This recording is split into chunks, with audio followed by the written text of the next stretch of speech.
A paz do Senhor, amados. Tudo bem com vocês? Deu uma sumidinha aqui, né? Então, mas retomando, né? Para quem não me conhece, eu sou a pastora Wanda Dias. Este é o meu canal e o objetivo do meu canal é trocar experiência, contar um pouquinho daquilo que eu tenho vivenciado com o Senhor, em especial com o Espírito Santo do Senhor. Por quê, amados? Porque há uma visão muito cultural de que Deus não comunica mais com o homem, né? Que isso é coisa lá do Antigo Testamento. E o Senhor Jesus, quando ele subiu aos céus, antes dele ir, ele deixou esse combinado, né, com os apóstolos, com os discípulos. Que ele precisaria ir, mas que ele ia deixar o Espírito dele, né? Porque senão não teria como enviar o Espírito dele para estar conosco. E o Espírito dele nos confirmaria, testificaria em nosso espírito toda a sua obra, toda a sua palavra. E hoje eu quero compartilhar uma experiência física que eu tive com o Espírito Santo. E tá bem fresquinho porque foi ontem. Nós tivemos um momento de adoração na igreja. Nós tivemos lá um pastor maravilhoso, pastor Lee, que é coreano, que nos deu uma palavra tremenda. Um louvor e uma adoração maravilhosa. E no momento da adoração, eu consegui assim me conectar assim com o céu, de tal forma que não me importava as pessoas que estavam ao meu redor. Eu conseguia, parece que era o espiritual era tão real que parecia que eu podia tocar. E eu fui me entregando, eu saí do átrio, entrei no santo lugar e fui para o Santíssimo, onde está a presença do Senhor maravilhosa. E lá, naquele momento ali, sabe, totalmente entregue ao Senhor, eu senti quando uma mão veio e cruzou os meus dedos. E ainda ficou fazendo carinho. Durante todo o tempo das músicas de adoração, eu senti assim impactada, porque senti assim isso nas duas mãos. E aquela mão que, ao mesmo tempo que eu sentia tocar as minhas mãos, eu sentia que percorria no todo o meu corpo aquela energia, sabe? E por isso que as pessoas pensam que o Espírito Santo é uma energia. Não, ele é uma pessoa, ele tem mão, ele me tocou. Aí você fala, como que você sabe que foi ele? Porque eu estava em interação com ele, eu estava conversando com ele. E hoje, amados, quero compartilhar algo que ele falou comigo. E tremendamente. Uma amiga me passou um vídeo. Eu tô com o maior cuidado aqui, amados, porque olha, a jabuticabeira está em flor, então eu não quero encostar aqui nas florzinhas, né? E ela tá todinha florida, tá linda essa jabuticabeira. Então essa minha amiga me mandou um link de um vídeo de um pastor que ele estava falando sobre atalhos. E eu fui meditando nisso. E o Senhor foi trazendo no meu coração e eu queria compartilhar com vocês. Quando Davi, ele se torna rei e ele sente assim a necessidade de trazer a arca. A arca foi perdida, ela foi roubada, né, pelos filisteus, que depois abandonou a arca, e a arca foi parar na casa de Abinadab. Ficou lá por muito tempo. Não me arrisco a falar o tempo, se é 20, se é 40 anos, porque o tempo aqui, para minha ministração da palavra, não é importante, tá? Então, a arca ficou por um determinado, uns X anos lá na casa de Abinadab. E Davi, então, ele resolve, vamos trazer a arca, porque a arca é a presença, né? Vamos trazê-la para a cidade de Davi. que é a capital ali, né? A cidade que levava o teu nome. E Davi, então, ele consulta os conselheiros do reino, os maiorais, e todos concordam que tem que trazer a arca. Então ele consulta o povo. E então ele pensa num jeito de trazer a arca. Ele pensou num jeito confortável, um jeito prático, um jeito humano. Só que Deus, ele tem já traçado dentro da palavra como que deveria ser transportado a arca. E Davi quebra ali um princípio. Talvez no coração dele nem fosse a intenção. Vocês viram o vento? Ai, que lindo. Eu gosto de vento porque Espírito Santo é vento. E quando eu sinto o vento que eu sinto e não vejo, isso me atribui a esse Deus maravilhoso que está conosco. Então, amados, voltando à palavra, Davi, talvez no coração dele, ele não parou para pensar assim, que existe um protocolo, né? Hoje, por exemplo, para estar na presença de um presidente, né, da nação, você tem protocolos para seguir. Você não pode só chegar lá, porque senão é invasão.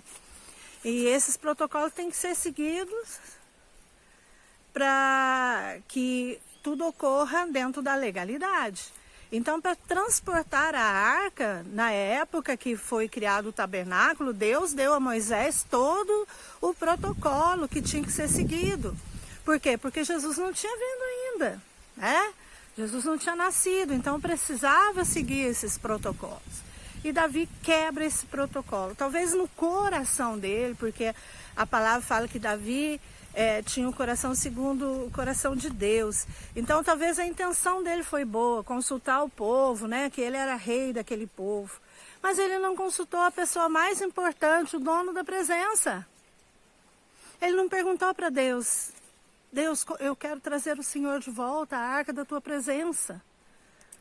Como que eu devo fazer? Não, ele consultou humanos e agiu dentro do padrão humano.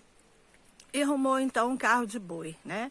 E foi ali usar, e mais o outro que eu esqueci o nome, conduzindo aquele carro de boi. E de repente o carro, o boi dá de tropeçar e a arca dá de cair. E Uzá toca na arca e é fulminado ali. Então todo mundo sabe essa história, né? E há sim ministrações dessa palavra de Deus, né? Dentro dessa passagem para todas as áreas da nossa vida, né? De agir incoerente, né, com a palavra, fora dos protocolos da palavra. O Senhor já fala que o salário do pecado é a morte, né? Então, ali houve o quê? Houve um erro da parte de Davi, que era a autoridade, né, de transportar a arca de uma forma incorreta. E vocês veem que a arca ficou na casa de Abinadab, porque ele era um sacerdote. E não aconteceu nada com ele. Mas a presença de Deus ali, eu creio que ela não foi tão reverenciada, que ela foi bem rejeitada, foi colocada num canto, foi colocada de lado, porque não houve prosperidade na vida de Abinadab. E nesse momento, Davi leva um susto, quando ele vê que ali houve preço, né, de uma vida, né, de Uzá morre ali. E foi aí que o Senhor começou a falar comigo. Amado, Jesus, ele se torna homem para assumir os pecados da humanidade. E Uzá ali tipifica Jesus, né? Com todos os nossos pecados em Jesus, e não tem como tocar a santidade de Deus. Então, ele foi para a cruz ali nos representando que a presença de Deus existe, protocolos de santidade, a gente se separar do pecado. E depois disso, Davi, então, Não vamos prosseguir, Deus não está se alegrando, e pegou a arca. E onde que nós vamos colocar? Colocou na casa de Obed-edom, que era um homem que morava na beira da estrada ali. E eu tô com medo, sabe o que é? Abelha, porque é por causa das florzinhas. Mas eu sou alérgica, então eu fico monitorando, gente. E a arca vai para casa então de Obed-edom. Obed-edom, eu imagino o temor desse homem. Puxa, morreu um homem aqui, praticamente na porta da minha casa, porque tocou na arca. E agora ela vem para dentro da minha casa, e se eu tocar ela de qualquer jeito? Então eu acredito que naquele momento ele encheu de temor pela presença de Deus na casa dele, e ele reverenciava aquela presença. Eu acho que, ao contrário da casa de Abinadab, a arca ali, ela passou a receber a adoração de Obed-edom, porque em 3 meses ele prosperou, ele foi muito abençoado. E as bênçãos foram grandes, porque chamou a atenção do povo, e o povo foi atrás de Davi. Olha, a arca está lá, não tem perigo nenhum, porque Obed-edom está prosperando. Então Davi se prepara para buscar a arca de uma forma correta. E então coloca nos ombros dos levitas. E a arca é transportada então para a cidade de Davi. E a Bíblia fala que a cada 6 passos Davi sacrificava um boi e um novilho. E isso me chamou a atenção. Por que não foi uma ovelha, né? Não era esse o ritual, né, que os sacerdotes tinham que fazer? Só que Davi, ele não podia esquecer que foi errando, né? Foi em cima de um touro, né, de um carro de boi, que ele pecou contra o Senhor. Ele deixou de seguir os protocolos que Deus deixou claramente para que os sacerdotes seguissem. E naquele momento, Davi, para não se esquecer disso, ele sacrificava um boi. E fez ali então um rastro de sangue, da casa de Obed-edom até a cidade de Davi, para que ele lembrasse que esse caminho de sangue foi para pedir perdão para o Senhor dos pecados dele, que ele cometeu contra a presença.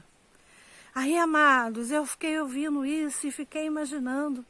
Jesus fez isso por nós. Ele fez um rastro de sangue. Ele fez um caminho, um novo caminho, para que nós pudéssemos caminhar por esse sangue e chegar até a cidade santa, aonde habita o nosso Deus e aonde Ele prepara o momento de nos encontrar lá. E nós estamos indo atrás dessa arca, que é Jesus, sabe? Que é a presença, pelo novo, vivo caminho, que é esse sangue derramado por mim e por você. Todo o sangue de Jesus foi esgotado ali naquela cruz. A última gota foi com a lança, que ontem o pastor ali explicou tão bem, que era para quebrar as pernas, mas cumpriu a profecias, né, que diz que nenhuma dos seus ossos seriam quebrados. E então o soldado enfia a lança no peito e abre o coração de Jesus. E eu achei muito interessante que o pastor ali ontem fez uma analogia de abrir o coração, de como se abrisse o véu, sabe? O véu foi rompido quando Jesus falou: Senhor, está consumado. Em tuas mãos eu entrego o meu espírito. E nessa hora o véu que separava o santo lugar do Santíssimo rompeu de cima a baixo. E esse véu, essa cortina, amados, é uma cortina tão grossa que muitos animais puxando não conseguiria romper. Mas ela foi rompida de cima a baixo, porque Deus rompe ali e fala: agora vocês têm livre acesso através do meu filho, a minha vida. E naquele momento Jesus inaugura isso. Ele fala: ó, o meu coração foi aberto de cima a baixo. Então agora, através de mim, através do meu amor, através desse preço que eu paguei, porque ali foi os últimos sangue de Jesus, né, que saiu sangue e água. Nasce ali a igreja. a igreja, que somos nós. E agora o Espírito Santo passa a habitar dentro de nós. Nós somos templos. Sabe o que é isso, amados? Para ser templo tem protocolos que nós precisamos seguir, e esses protocolos estão na palavra do Senhor. Às vezes as pessoas não é feliz, às vezes as pessoas não têm uma vida abençoada que gostaria de ter, porque ela não segue os preceitos da palavra, porque bem-aventurado são aqueles que buscam o Senhor. É um povo feliz, um povo que agrada o Senhor, sabe? E viver a santidade deste mundo de final dos tempos que nós estamos vivendo não é fácil. Separar das coisas que contaminam, ouvir muitas indiretas, perseguições, assim, né? Julgamentos que as pessoas fazem, que a gente é ultrapassado de servir esse Deus que está numa Bíblia que foi escrita por homens. Mas quando você vê aquela mão encontrando com a sua, e você sentir os dedos te acariciando fisicamente, eu não queria sair dali. Passou em minha mente um filme, sabe? De quando eu entreguei a minha vida para Jesus, de quando eu decidi realmente conhecer o Espírito Santo, quando eu decidi realmente fazer as aparas na minha vida. Dou de louco para ganhar os loucos e dou de sábio para conquistar os sábios. Quando o Senhor direciona a nossa vida, né? Porque a sabedoria vem dele. Ele nos dá a palavra certa no momento certo, se somos dependentes dele. E é isso que nós temos que pedir para o Senhor. Em qualquer lugar que eu estiver, que vai abrir uma discussão, se eu puder sair, mas se eu for conduzida na conversa, nós temos que pedir ao Senhor orientação para falar da forma como convém, com ousadia, com intrepidez, mas com amor. Então, amados, deixa o Espírito Santo te tocar. Procure por Ele. Tenha esse encontro com Ele. A sua vida vai ser transformada. Porque sem Ele é vazio. Sem Ele não tem perspectivas. Você fica muito fixado nas coisas deste mundo. E quando você quer uma coisa, você luta e consegue, aí vem o vazio, porque aí você quer outra coisa, você consegue, você quer outra coisa e fica nas coisas que são físicas. Sendo que as espirituais, elas nos preenchem, olha, é uma alegria indescritível falar do Senhor. É uma sensação de plenitude, de saciedade espiritual muito grande. E a gente só consegue, né, nesse relacionamento com o Senhor. E eu tinha que compartilhar isso com vocês, porque foi algo bem fresquinho que aconteceu ontem. Eu estou até agora assim impactada, sabe? Eu fecho o olho e eu olho para minha mão. Ai, o Senhor me visitou. Mas eu falei para Ele, eu não quero viver de visitas, né?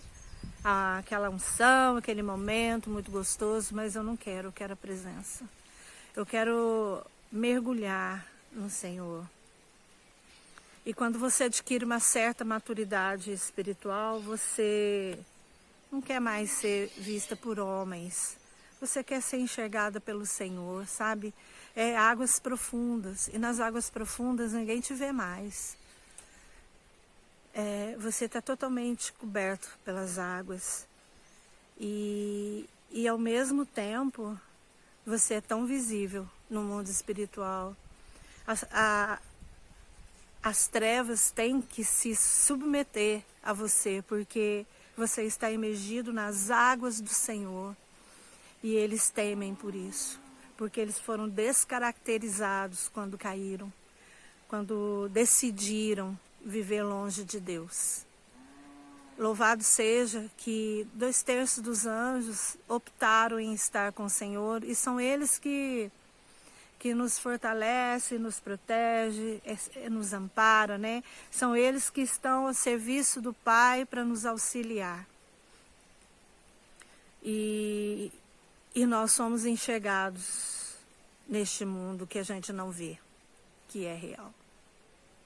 Então, amados, busca o Espírito Santo, busca Ele. Fala para Ele que você quer conhecer, porque Ele te apresentará Jesus. Ele te apresentará a palavra. E aí você olha para as coisas do mundo, não te atrai mais, porque a presença dele supre tudo. Que você olha para essas coisas não tem graça. E se você consegue ter essa vida separada, você vai se separando cada vez mais. Olha o vento, olha o barulho do vento vindo. De onde ele veio? Para onde ele vai? Ele está passando aqui agora. É assim o Espírito Santo. Ele sopra onde ele quer. Ele visita quem está no caminho. E o caminho é Jesus. O verdadeiro caminho. Não busque atalhos. Não faça como Davi, tentar ajudar Deus.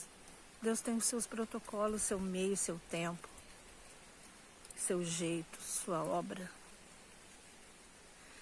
Nós temos que só submeter a Ele, ao querer e à vontade dEle. E tudo vai se ajeitando, cooperando. Aí você vai ficando assim admirado, porque você vê as mãos dEle movendo a seu favor. Amém? Tenha uma semana abençoada. Que a graça e paz do nosso Senhor Jesus Cristo esteja sobre a tua vida. Que esse vento que sopra possa soprar. E você ter uma semana muito abençoada, que esse vento leva até você a presença. Busque a presença. Amém? Deus abençoe.